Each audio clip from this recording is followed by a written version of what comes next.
Hey everybody, welcome back to the Dungeon Dive. Daniel here. I hope you're doing well, and if you're not, I hope you are soon. Okay, today on the Dungeon Dive, it's a special Saturday episode, so surprise, a day early. Normally these videos are posted on Sundays, Wednesdays, and Fridays, but today, June 24th, 2023, is Free RPG Day.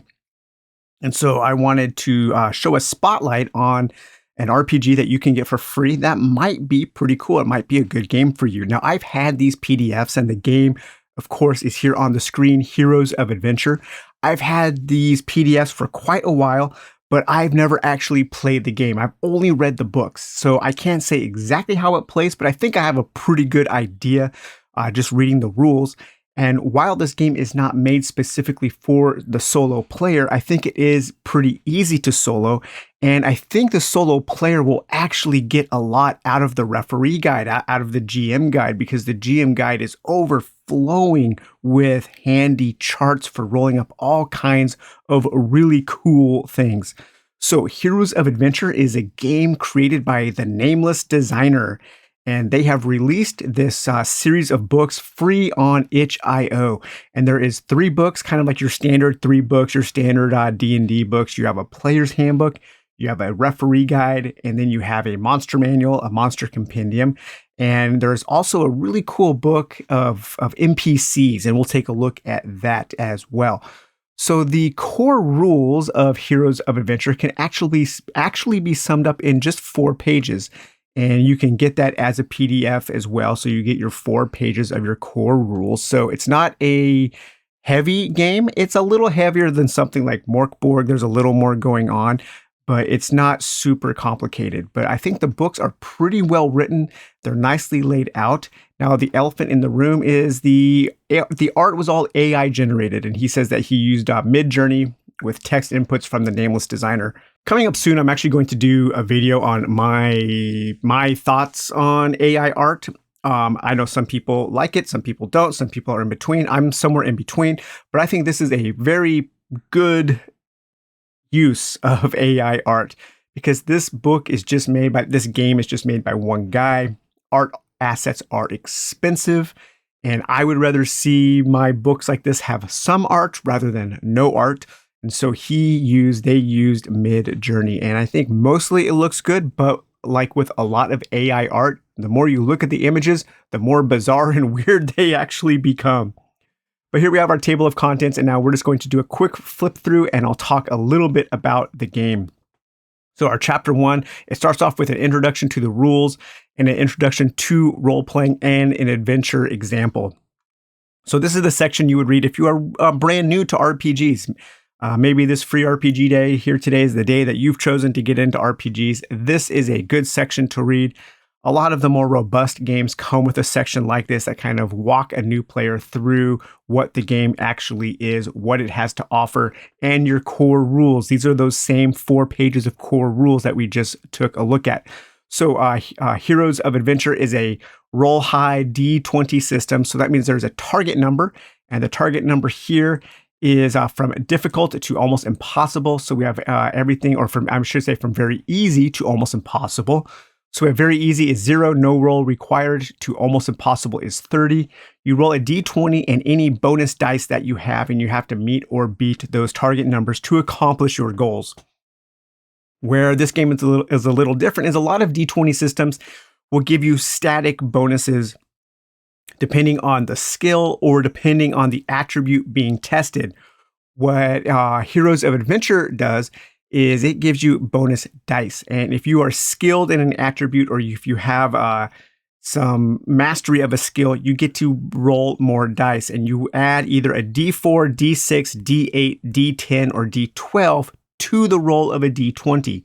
So it does make it a little swingier because you have a wider variety of numbers and you don't have that static bonus, but it can also be a lot of fun to roll handfuls of dice in order to overcome a challenge. But the very basic introduction to the rules here, how you adventure, what kind of random encounters you have, what kind of equipment you will have, and then you have a few really nice tables here. So you have your reaction table, your fate table, which is good for the solo player, and your range band table. So this gives you, if you need to roll up a random range for a conflict. and then also how you get experience points and how much experience points you get for doing those things. So all of your basic rules are right here.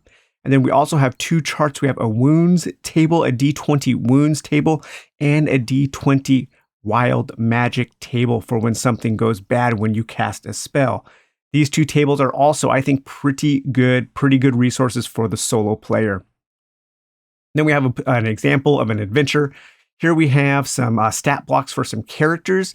Now, the character sheet isn't very complex. This is not a very complex game, but you have a place for your name, your player name, character name, your race, your class. There are a lot of cool classes in this game, and that's one thing that I do enjoy. Your level and XP, your health, your defense, your piety. Piety is an attribute that you will use kind of like a currency for when you call on the favor of your god. Not all characters will have piety. You can sketch your character there, and then the attributes here. So here we have our core attributes. We have agility, command, fortitude, sense, strength, and will. And then here we have the list of all of our skills. And then if you have bonuses in those attributes or skills, here is where you will keep track of what your bonus skill die is for when you are overcoming your challenges. All of the classes and some of the races will have abilities, and you can gain more abilities as you level up. And the abilities can either be permanent, persistent, or they can be per session use, kind of like utility powers in D&D 4e.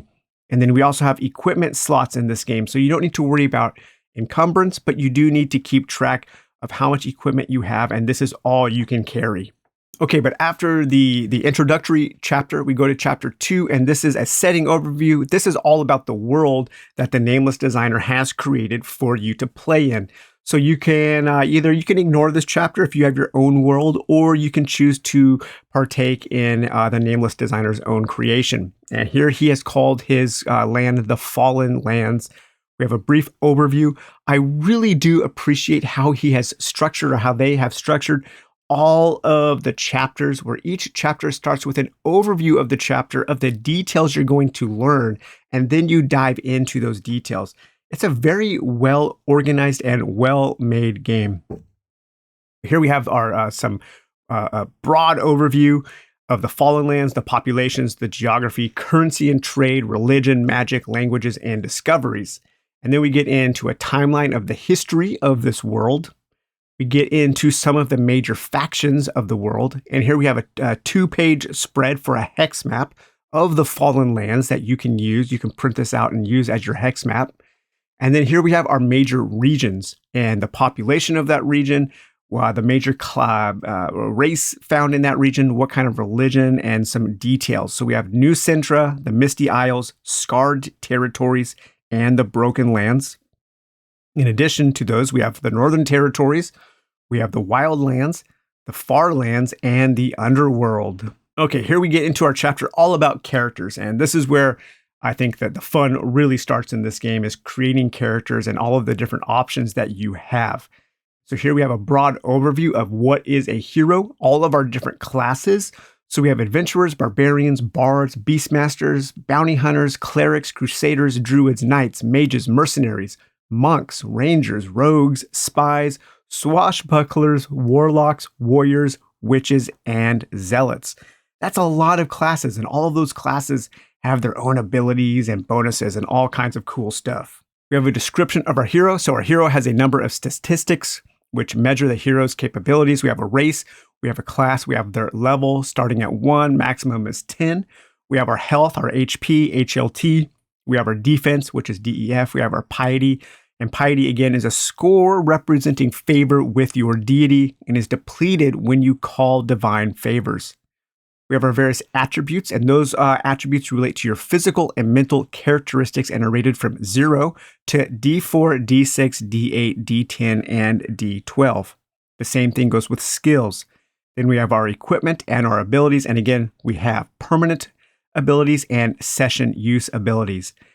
The races, there are only 4 major races in the game for player characters. We have humans, Northmen, wild folk, and wildlings. Here we have an overview of our various attributes and skills, what those attributes and skills do, what they are used for, and then how to create a character.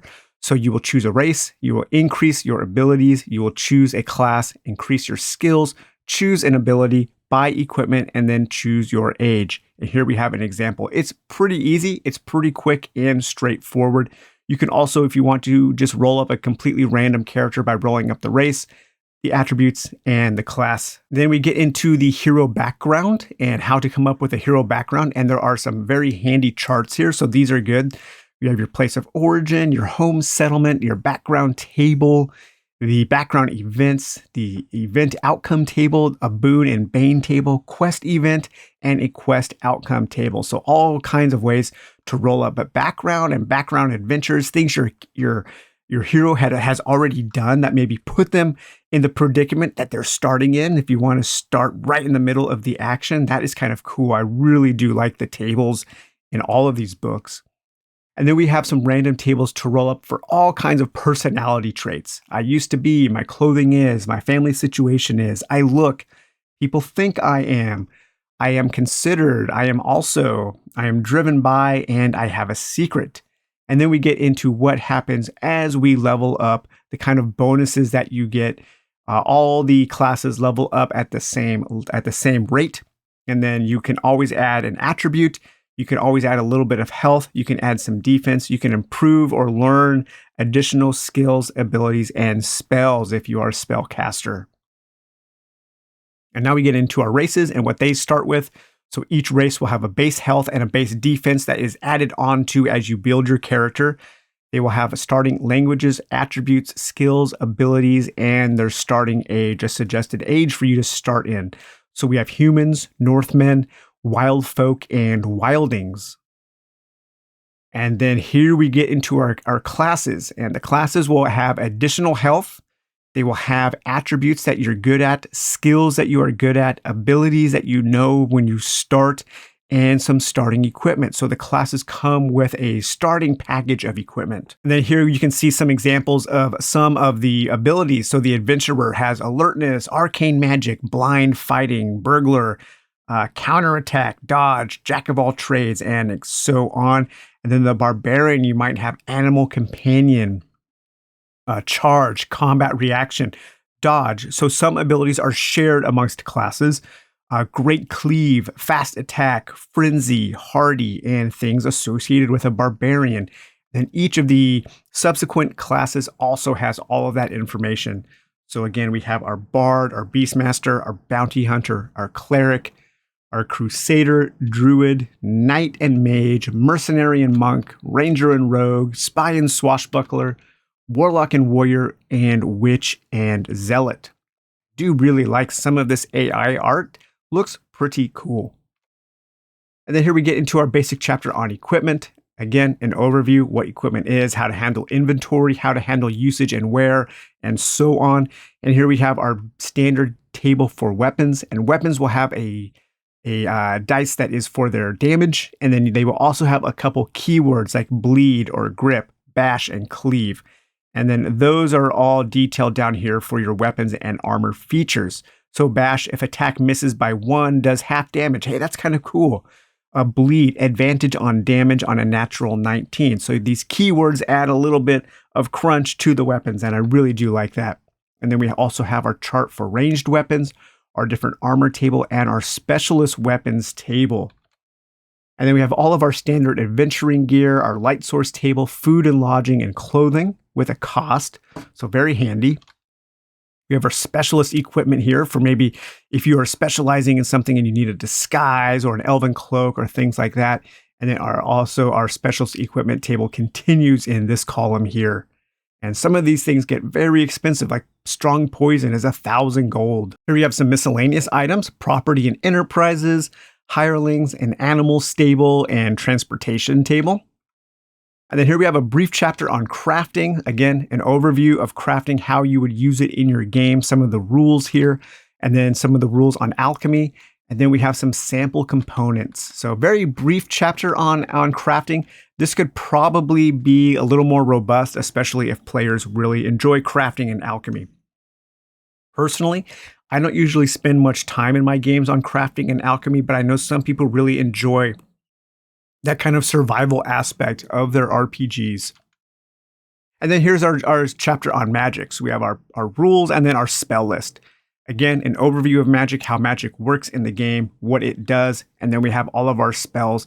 We have air magic, arcane magic, chaos, dark, divine, earth, fire, form, ice, light, matter, nature, psionic, rune, and shadow, time, totem, water. So many spells. Now, they are just a keyword and some abilities. They don't have like writing or lore associated with them, but it's a good starting point. And then we have here our small section on the gods, how to handle religion, how to handle deities that interact with heroes in your games, the different kinds of religion here, the faith, the old ways, the moon sect, and the death cult. I mean, these kind of keyword systems here you could use to generate some pretty interesting adventure ideas, I think. And then we have a few sample characters. There's our character sheet again, the background section if you want to write down your background, and then the back of the book or PDF here. Let's go into the referee's guide. So the referee's guide, this is what I think the solo player would get the most out of, is using the charts in this guide as tools for the system that you are already playing in. This book has a lot of useful information and a lot of useful charts.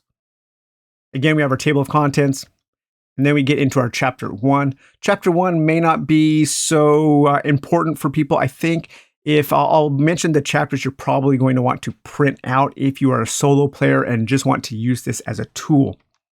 But we have our introduction all about how you should run a game. So this is, again, good introduction if this might be your first foray into this kind of tabletop game.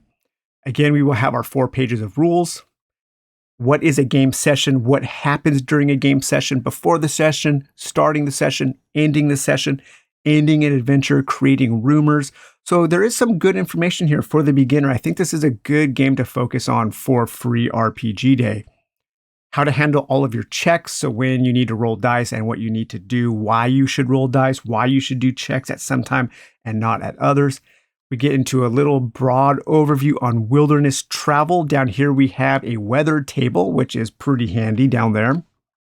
We have a brief overview on exploration, some common skill checks that you might use while you are exploring, possibly some hazards and injuries. When you go into settlements, what happens in settlements? What are some of the actions that your heroes can take while you are in settlements, how to handle time and resources, and also how to handle random encounters in settlements, how to handle random encounters in general, how to handle combat in general. Combat is pretty straightforward. Again, it's a it's a D20 roll high system. You're trying to get over the defense or a target number if you're trying to do something kind of crazy. We have our combat actions. So what actions you can take during a round of combat, the different kinds of maneuvers you can take, and the different kinds of range and morale triggers. What triggers people to have to roll on their morale. If you want to introduce some survival into your games, here we have ideas on how to handle your health, rest and recovery conditions, and maybe a corruption mechanism, and how to divvy out the rewards to your players or to yourself if you are playing solo. And now we get into what I think is like probably the coolest chapter in all of these books, and that is creating adventures. If you are a solo player and you already have a system that you enjoy playing, this might be the main chapter that you would want to print to add to your tool belt, to add to your arsenal of tools to use whenever you needed to use it. So we have our various adventure elements, how to create an adventure, how to create a wilderness map, and then now we get into some of the charts. So how to roll up on your wilderness charts. We have points of interest. And those points of interest can be constructions, it can be geography, wilderness, landmarks, and terrain. When you go into settlements here, you will have a settlement overview, and then you have a chart on how to roll up a settlement from the type to some settlement tags. You know, maybe it's growing, it's they're wealthy, or it's a military rule, things like that. A chart for generating settlement names, settlement features, their history, leadership, geography, and influence. Notable factions table within, maybe there are some factions that are within the settlement, and then also a chart for a districts within your settlement. And then we have a whole section on rumors. And we can generate rumors. There's a D20 table for generating the subject, the event, the object, and the complication. And then 3 columns for rumors, discoverables, and secrets, a D20 roll that you can roll up any of those. Very, very handy for creating adventures on the fly here. Same thing happens with quests. And now we get into our quest generating tables. You can generate a quest by rolling a D20 for your object, your subject, your theme, and your complication. And then there are 2 columns here. We have quests and additional plot quests, both D20 rolls for if you just want to come up with a random quest very quickly. This chart and this page here is very useful. We have our adventuring sites. What is an adventuring site? Where does the action take place while we are playing our game? And here we have different ways to roll up our adventure sites. We have the types, we have the themes, and we have the site checklist, which is kind of like just more things that are found within the site that you might want to keep track of. And then here we have our adventure site tables. So we have barrows, castles and keeps, caverns and caves, cities and towns, forests, dungeons, Feywilds, hideouts, marshes, mines, and so on, ruins and sewers and wilderness and tunnels and towers and temples, all kinds of keywords that you can use just to help you generate your ideas for your adventures and for your quests. And then we have all of these themes. Maybe it's an abandoned theme or a den, a hive, enchanted theme, extreme heat, extreme cold, fortified, a maze, an underwater theme, a ravaged theme, puzzles theme. And these are just keywords that sometimes all you need when you get stuck, especially in a solo game, and you get stuck on what to do next, what should happen. Just one simple keyword can really help you get out of that spot. And then we have our random encounters, how to handle all of your random encounters depending on the situation. And then how to generate monsters. There's also a very detailed monster manual, but this is a handy chart on how to generate random monsters. And also, again, how to generate non-player characters. And all kinds of charts here for all of your various NPCs and followers. And then we get into a challenges section, and the challenges is all about traps and hazards and puzzles. So we have keywords for you can generate a hazard with an effect, an object, a purpose, and a feature. And then we have trap ideas, hazards ideas, and puzzle ideas. And the same thing for treasure. So many random charts. This thing is just overflowing with random charts. That's why I think this book here is probably the most useful for the person who is already established into a solo RPG system. We have a whole section on how to generate random artifacts and resources, crafting resources, alchemy resources, and then finally how to run your campaigns with some sandbox play. And here we have ways to generate a hex terrain, how to generate various fronts where your factions are vying for power, the various factions that you can introduce. Maybe you have a wandering warband, property and enterprises, different domains. And then here we have a sample adventure and an adventure site description for Mazrock's Foundry. So again, very handy. The referee guide is awesome. And then here we have our monster compendium, our monster manual. And this has all kinds of various monsters separated into different categories, such as animals, avian, beasts, chaos, demons, draconic, elemental, fey, humanoids, insects, rodents, and vermin, magical, ooze and slimes, plants, reptiles, serpents, and undead. The monsters in this game are pretty easy to run. You also have a parts list, so if you want to do some monster hunting campaigns, you can use this to find out what kind of parts you can harvest off of your monsters. But the monster stats are pretty small. We have a level, we have a health, a defense, the skill that the die that they roll to add to their D20 whenever they do something, and then your combat, and also the abilities that they have. And the abilities, they share the description with the hero's abilities. We'll just scroll through this book pretty quickly here, but you can see just all kinds of various monsters from very tough to minion style and just things for your characters to fight. A good variety, and I like that. I like the variety of the monster manual in Heroes of Adventure. It should spark some interesting times at the table, I think. Okay, and then finally, we'll take a look here at the Dusky Dragon Inn. So this is pre-generated heroes and non-player characters. And here we have them separated into their classes. So you can roll up a random class and then roll up one of these pre-generated adventurers to use for your own games or to use as NPCs if you wanted. So we have 8 examples of each class. Here we have our adventurers, barbarians, bards, beastmasters, bounty hunters, clerics, crusaders, druids, knights, mages, mercenaries, monks, rangers, rogues, spies, swashbucklers, warlocks, warriors, witches, and zealots. And then here we have some various examples of just the races here. So we have the Northmen, we have the wild folk, the wildings, we have common folk, adversaries, allies, unusual NPCs, and then here we have a human NPC generator. Very handy here.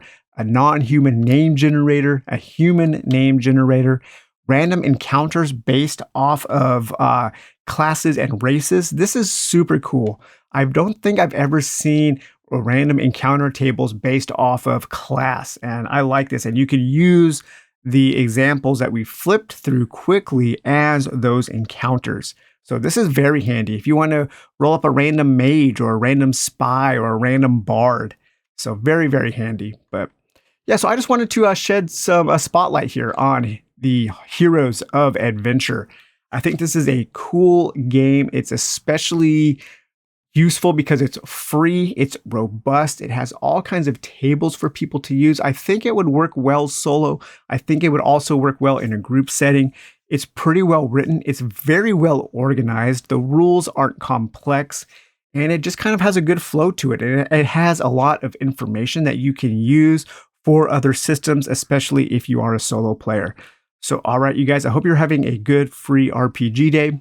And thanks for watching the video, and we will talk to you later. Bye-bye.